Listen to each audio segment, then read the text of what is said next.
Hello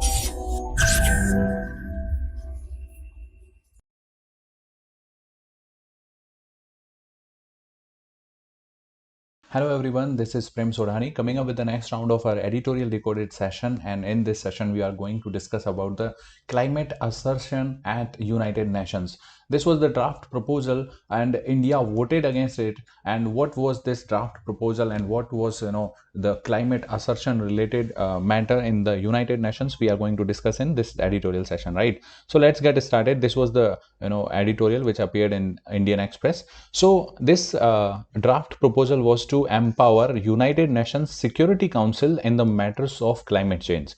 Means the climate change is now seen as a global security threat, because UNSC is all about concerned with the global security and to prevent the conflicts, right? So this is now, according to this draft, this should be provided the authority to intervene in the matters of climate change, and that is where India and Russia, they voted against these proposals, and this was the proposal proposed by Niger and Ireland. Okay, so what is this proposal? We'll discuss in this session.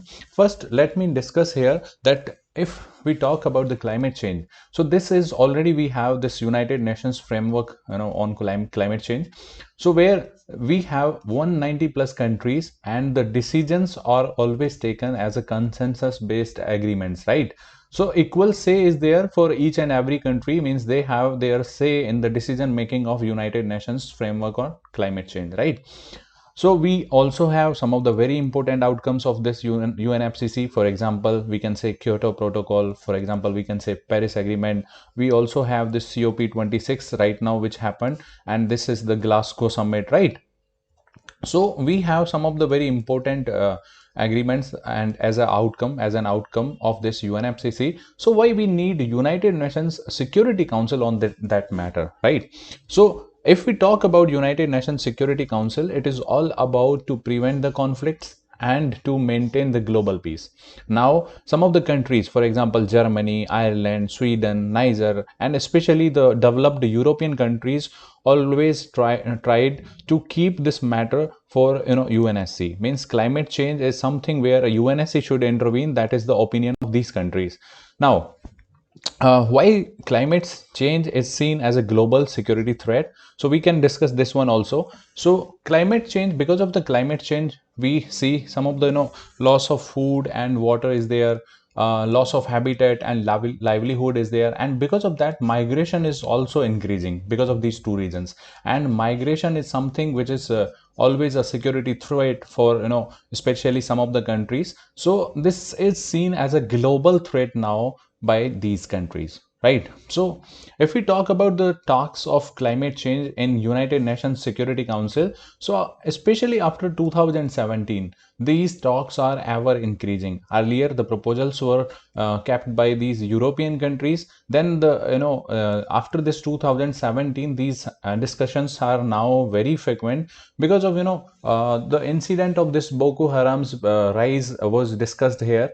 And here the Lake Chad, which is the lake of Africa, where this lake has been shrinking, and this is the main reason for this Boko Haram's rise. This was said by the president of Nigeria in this United Nations Security Council meet. Okay, so because of this shrinking of Lake Chad, the impact was there on the livelihood. People were now forced to join this Boko Haram group because they had no other option but to join this Boko Haram terror group, right? So this was the main reason of their rise. This was discussed in United Nations climate change. So as a reference, this editorial talks about this incident also, right? So these talks are now very frequent in United Nations Council meet.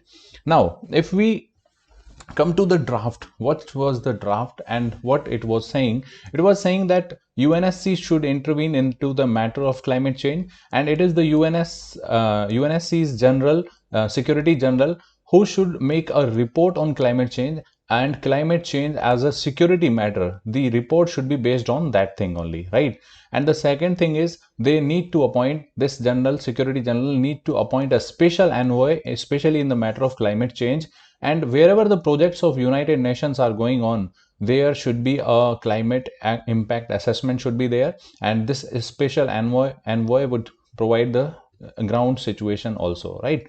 So why, now we come to the next question, why developing countries especially are opposing these type of the drafts, right? For example, Russia, China, India, Brazil, they are always against these type of the proposals. The very first reason is UNSC. In case of UNSC, the decisions are always taken by some of the very influential and powerful and developed countries.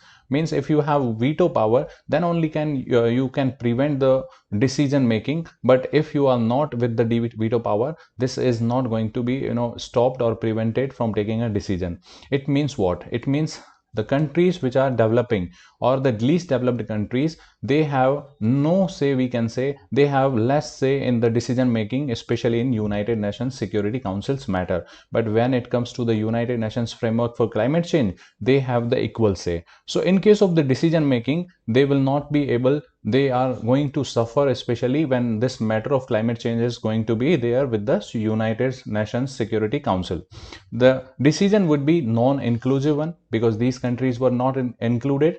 And the most ironic thing would be, these countries, especially those handful developed countries which are proposing these type of the draft proposals, they are responsible for the historical emissions, right?